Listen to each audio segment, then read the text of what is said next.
हाँ तो स्टूडेंट्स, इस वेक्टर्स एंड स्केलर्स के episode number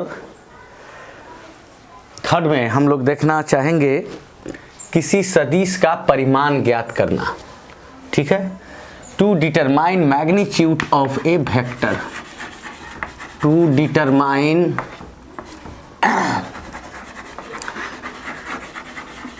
magnitude of a vector, यानी इसमें हम लोग क्या पता करेंगे, इसमें पता करेंगे हम लोग किसी सदिश का परिमाण ज्ञात करना, किसी सदिश का परिमाण ज्ञात करना। यानी इसमें हम लोग सीखेंगे किसी सदिश का परिमाण ज्ञात करना, to determine magnitude of a vector. तो बस इसके लिए तो हम लोग यूनिट वेक्टर को थोड़ा आगे भी देखेंगे और ऑलरेडी बस ये समझ लेंगे कि ये एक्स एक्सिस का डायरेक्शन है और इसके डायरेक्शन को यूनिट वेक्टर आई कैप के द्वारा हम लोग रिप्रेजेंट करते हैं और ये वाई एक्सिस का डायरेक्शन है। इस डायरेक्शन के यूनिट वेक्टर को हम लोग जे कैप के द्वारा रिप्रेजेंट करते हैं और ये जेड एक्सिस है और इस एक्सिस के डायरेक्शन को हम लोग यूनिट वेक्टर के कैप द्वारा रिप्रेजेंट करते हैं। यानी एक्स एक्सिस के डायरेक्शन में कोई जा रहा है 5 मीटर तो हम लोग कहेंगे 5 metre I cap, Y axis के डायरेक्शन में कोई 6 मीटर जा रहा है तो हम लोग कहेंगे 6 मीटर जे कैप, और कोई ऊपर जा रहा है या नीचे या जेड एक्सिस के डायरेक्शन में, जो आप जेड एक्सिस माने हैं, तो अगर वो चलता है 10 मीटर जेड एक्सिस के डायरेक्शन में तो हम लोग लिखेंगे 10 मीटर के कैप। तो यहाँ पे ये थोड़ी सी जानकारी चाहिए कि एक्स एक्सिस की दिशा को आई कैप से, वाई एक्सिस की दिशा को जे कैप से और जेड एक्सिस की दिशा को के कैप से डिनोट करते हैं। अब हम लोग किसी सदिश का परिमाण ज्ञात करना चाहते हैं तो सबसे पहले अगर मान लेते हैं कि अगर कोई सदिश दिया गया है तो उसका मैग्नीट्यूड हम लोग कैसे ज्ञात करेंगे। जैसे कि वेक्टर ए बराबर ए x I plus a Y J plus a Z के का परिमाण ज्ञात करें, इसका परिमाण ज्ञात करें। तो इसके परिमाण को ज्ञात करने के लिए क्या करते हैं, तो एक्स एक्सिस यानी आई कैप के साथ जो जुड़ा है घटक ए एक्स और यूनिट वेक्टर जे कैप का कंपोनेंट जो ए वाई है और यूनिट वेक्टर के कैप का जो कंपोनेंट ए जेड है, इसके स्क्वायर को जोड़ करके वर्गमूल कर देंगे तो वो हो जाएगा।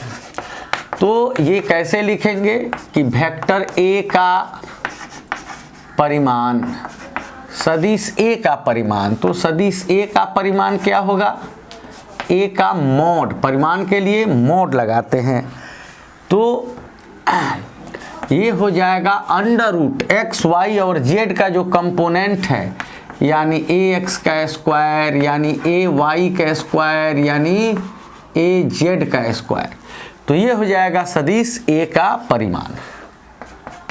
तो जब किसी सदिश का मैग्नीट्यूड लेते हैं, परिमाण लेते हैं, तो उस पर से तीर का निशान हटा देते हैं। तो ये हो जाएगा ए बराबर under root a x square a y square a z square, और ऐसे हम लोग किसी सदिश का मैग्नीट्यूड पता करते हैं। अब जैसे एक क्वेश्चन दे दिया क्या कि सदिश P बराबर 2i plus 3j plus 4k का परिमाण ज्ञात करें, इसका परिमाण, इसका मैग्नीट्यूड ज्ञात करें। तो आप कैसे ज्ञात करेंगे इसका मैग्नीट्यूड, तो सदिश P का परिमाण ज्ञात करने के लिए सदिश P का परिमाण, यानी सदिश P का परिमाण क्या होगा, P का मॉड हो जाएगा, P पे मॉड लग जाएगा तो वो P हो जाएगा, और ये क्या हो जाएगा अंडर रूट किसका स्क्वायर, 2 का स्क्वायर, फिर किसका स्क्वायर, 3 का स्क्वायर, फिर किसका स्क्वायर, 4 का स्क्वायर। तो ये कितना हो जाएगा, 2 2 स्क्वायर 4 प्लस 9 प्लस 16, यानी इसका मैग्नीट्यूड कितना हो गया तो 29। अगर ये सब दूरियां अगर ये मीटर में होती पोजीशन तो मीटर हो जाता, या कुछ भी नहीं दिया है तो यहाँ क्या हो जाएगा, यूनिट हो जाएगा। इसको यूनिट लिख देंगे। तो ऐसे आप स्क्रीनशॉट ले सकते हैं। अगर अगले क्वेश्चन की बात करें कि अगर कोई दूसरा क्वेश्चन दे हम लोगों को यूनिट वेक्टर पता करने के लिए, तो उसको हम लोग कैसे पता करेंगे, तो ये बात हम लोगों को ध्यान में रखना होगा कि जो हम लोग मैग्नीट्यूड निकालेंगे वो कभी निगेटिव नहीं होना चाहिए। जैसे -5 मीटर, -3 मीटर, इसका कोई महत्व नहीं है। जैसे कि यहाँ पे क्या क्वेश्चन आ गया, तो यहाँ पे क्वेश्चन आ गया वेक्टर A बराबर 3i -2j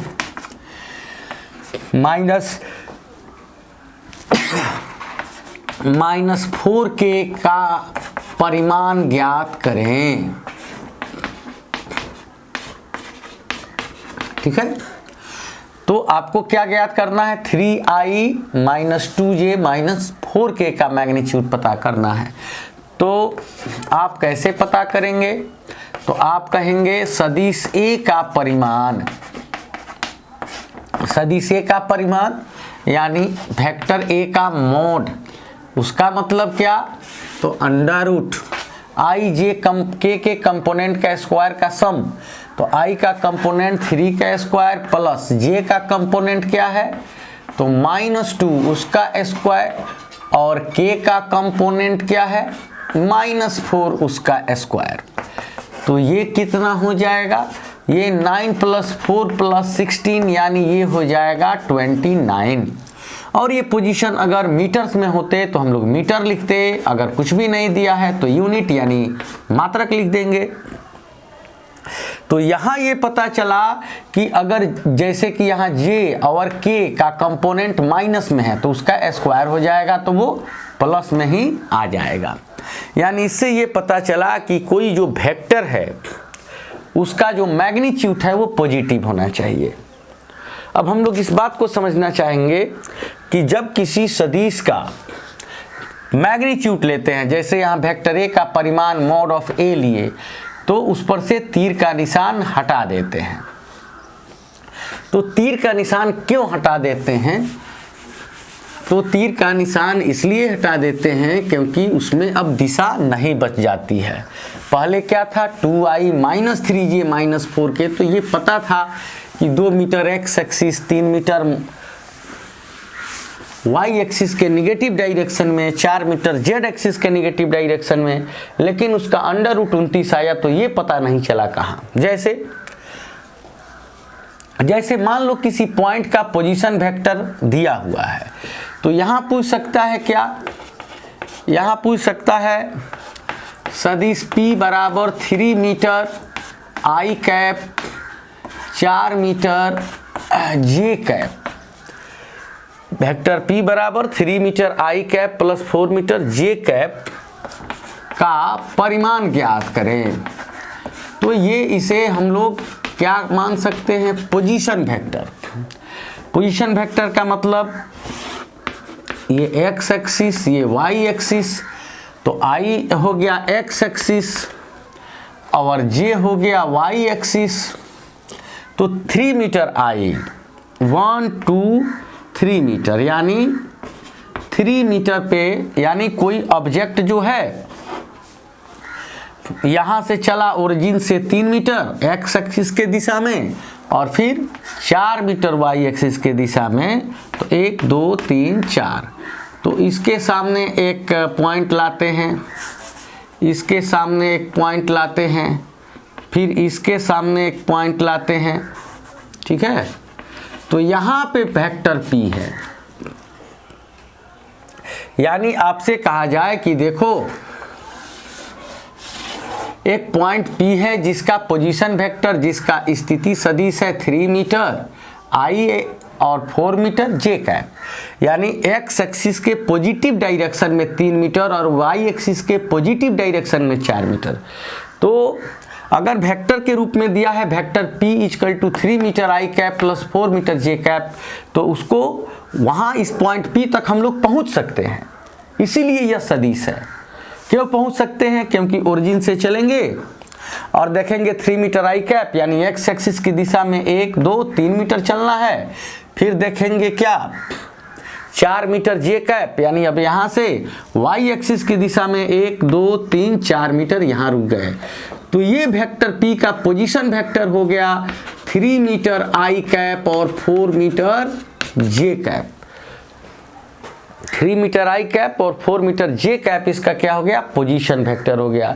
तो ये वेक्टर क्यों है? क्योंकि यहाँ पे हम लोग पहुँच सकते हैं, यहाँ पे पहुँच सकते हैं, लेकिन क्योंकि हमको मैग्नीट्यूड के साथ साथ डायरेक्शन भी मालूम है, हमें यह भी मालूम है कि एक्स एक्सिस के डायरेक्शन में 3 मीटर जाना है और वाई एक्सिस के डायरेक्शन में 4 मीटर जाना है, तो इसमें कोई प्रॉब्लम नहीं। अब आते हैं यहाँ पर, अब अगर P का मैग्नीट्यूड पता करते हैं तो P का मॉड लेते हैं तो वो क्या हो जाएगा? वो हो जाएगा 3 स्क्वायर प्लस 4 स्क्वायर, तो ये हो जाएगा 9 प्लस 16 यानी ये हो जाएगा 25 यानी ये हो जाएगा 5 मीटर। तो वेक्टर जो 3 मीटर आई कैप और 4 मीटर जे कैप था उसका मैग्नीट्यूड कितना आया? 5 मीटर।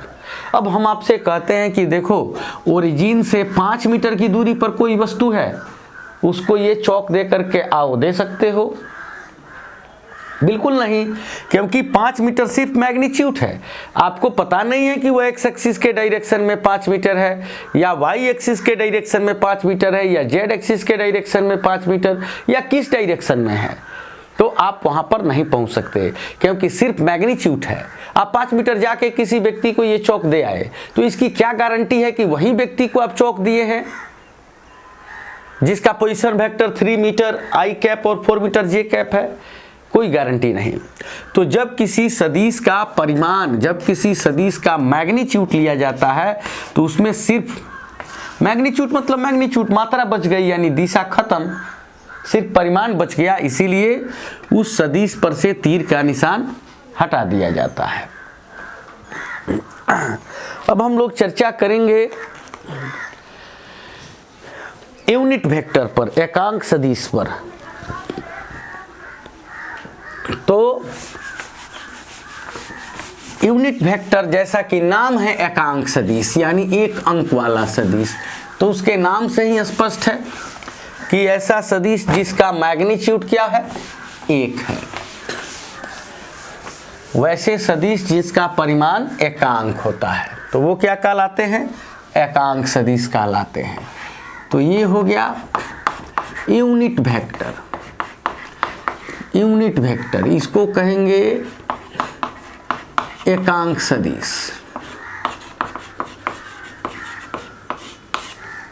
एकांक सदिश तो वैसे सदिश जिसका परिमाण एकांक होता है, क्या? तो वैसे सदिश जिनका परिमाण एकांक होता है, the vectors which magnitude is to be units. एकांक मतलब एक अंक, एकांक होता है वैसे सदिश जिनका परिमाण एकांक होता है, क्या कहलाते हैं? तो एकांक सदिश कहलाते हैं। एकांक सदिश कहलाते हैं।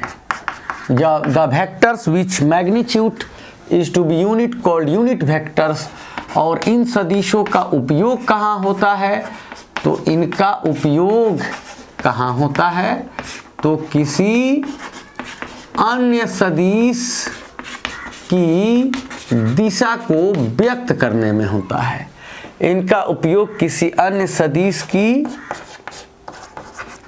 दिशा को व्यक्त करने में किया जाता है। ठीक है, किया जाता है। तो ऑलरेडी आप जानते ही हैं कि ये जो है एक्स एक्सिस का जो डायरेक्शन है उसको हम लोग आई कैप से दर्शाते हैं, वाई एक्सिस का जो डायरेक्शन है उसे जे कैप से, और जेड एक्सिस का जो डायरेक्शन है वो के कैप से हम लोग रिप्रेजेंट करते हैं। तो एक्स एक्सिस का direction I cap, Y axis के डायरेक्शन में यूनिट वेक्टर जे कैप और जेड एक्सिस के डायरेक्शन में यूनिट वेक्टर के कैप से रिप्रेजेंट करते हैं। और यहाँ आप तो जानते ही हैं कि आई का मोड या जे का मोड या के का मोड यानी उनका परिमाण क्या होगा, एक होगा, क्योंकि इसका परिभाषा ही है कि वैसा सदिश जिसका परिमाण क्या होता है, एकांक होता है, एक होता है। यानी इतना होता है कि यह किसी वेक्टर के मैग्नीट्यूड में कोई परिवर्तन नहीं कर सके। तो वैसे सदिश जिसका परिमाण एकांक होता है, एकांक सदिश कहलाते हैं। अब इसका फॉर्मूला क्या है बच्चों, तो जैसे इसका आप जैसे कि अगर कोई वेक्टर दिया हुआ है और उसकी दिशा में एकांक सदिश ज्ञात करना हो तो उसके लिए क्या करेंगे, जैसे वेक्टर ए की दिशा में एकांक सदिश जो है वो क्या है, तो वो है ए कैप, यानी vector a by mod of vector a, यानी इसको a cap is equal to vector a by a, क्योंकि परिमाण लेने पर तीर का निशान हट गया। तो ये सूत्र होता है। तो वेक्टर ए की दिशा में एकांक सदिश a cap is equal to vector a by mod of vector a, सदिश ए बटा सदिश ए का परिमाण। अगर आपसे कोई कहे, क्या कहे कि सदिश ए बराबर ए एक्स आई ए वाई जे ए जेड के की दिशा में, इसकी दिशा में एकांक सदिश ज्ञात करें, एकांक सदिश ज्ञात करें, तो बताओ क्या होगा। तो सदिश ए की दिशा में एकांक सदिश क्या हो जाएगा, ए कैप हो जाएगा, और ए कैप बराबर क्या हो जाएगा, vector a by mod of vector ए हो जाएगा। यानी वेक्टर ए क्या हो जाएगा, ए x I plus a Y J plus a Z के by mod of vector A means अभी देखे हैं ए x square a y square और ए जेड स्क्वायर। अब इसी ए कैप को हम लोग कैसे रिप्रेजेंट कर सकते हैं, तो a cap is equal to a x by ये मोड ले लेंगे, under root a x square a y square a z square i cap, फिर a y by under root a x square plus a y square plus a z square j cap, और फिर a z by under root a x square a y square a z square k cap. तो कोई जो vector है ए x आई ए Y जे Z के, उसकी दिशा में एकांक सदिश हम लोग ऐसे पता करते हैं। अब इसका और एक एग्जांपल लेकर के देख सकते हैं, जैसे कि अगर दिया हुआ हो, क्या मान लो कोई वेक्टर दिया है P, तो और उसकी दिशा में एकांक सदिश ज्ञात करना है। तो यहाँ क्वेश्चन दे दिया क्या कि फाइंड यूनिट वेक्टर, यानी एकांक सदिश ज्ञात करें, कहाँ, तो in the direction of vector P is equal to 2i plus 3j plus 1k। तो क्या क्वेश्चन है कि सदिश P is equal to 2i plus 3j plus 1k की दिशा में क्या ज्ञात करना है, तो एकांक सदिश ज्ञात करना है। तो इसके लिए हम लोग क्या जानते हैं सॉल्यूशन, कि किसी दिशा में एकांक सदिश उस सदिश एवं उसके परिमाण के अनुपात के बराबर होता है। तो सदिश P की सदिश P की दिशा में जो एकांक सदिश होगा, सदिश P की दिशा में जो एकांक सदिश होगा वो P कैप होगा और वो होगा vector P by mod of vector P। तो ये हो जाएगा वेक्टर P कैप। तो वेक्टर P क्या है, ये है वेक्टर P है 2i cap plus 3j cap plus 1k cap और बाई अंडर रूट ये हो जाएगा 2 का स्क्वायर प्लस 3 का स्क्वायर प्लस 1 का स्क्वायर। यानी ये क्या होगा 2i plus 3j plus 1k होगा और फिर इसका अंडर रूट 2 2 जा 4 3 जा 9 1 10 अंडर रूट 14। यानी आप इसको लास्टली ऐसे लिख सकते हैं P cap is equal to 2 by under root 14 2 by under root 14 i cap plus 3 by under root 14 3 by under root 14 j cap plus 1 by under root 14 k cap. ठीक है, तो ऐसे भी आप यूनिट वेक्टर पता कर सकते हैं। और अगर वैसे ही उसी प्रकार से अगर आपसे कोई क्वेश्चन पूछता है कि क्या कहता है वेक्टर बदल दिया, जैसे कह दिया कि find unit vector in the direction of 1i minus 2j minus 3k, तो इसको आप कैसे बनाएंगे। यानी P is equal to 1i minus 2j minus 3k की दिशा में एकांक सदिश आप ज्ञात करें। तो P की दिशा में एकांक सदिश क्या होता है, P कैप बराबर vector P by mod of vector P। तो यहाँ हम लोग क्या करेंगे कि यहाँ पर P कैप बराबर वेक्टर P क्या हो जाएगा 1i minus 2j minus 3k और इसका मोड क्या हो जाएगा, तो इसका मोड हो जाएगा 1 स्क्वायर प्लस j के साथ -2 है तो -2 का स्क्वायर, k के साथ -3 है तो -3 का स्क्वायर। तो फिर ये यहाँ कितना आएगा, तो 1i minus 2j minus 3k by कितना, तो अंडर रूट 14, ये भी प्लस में आएगा। तो आप वेक्टर P की दिशा में यूनिट वेक्टर कैसे ले सकते हैं, तो आप ऐसे ले सकते हैं 1 by under root 14 i cap minus, फिर यहाँ माइनस है तो 2 by under root minus 2 by under root 14 j cap, फिर यहाँ minus 3 by under root 14 k cap. तो बच्चों इस तरह से हम लोग यूनिट वेक्टर निकालते हैं। अब अगले एपिसोड में हम लोग देखेंगे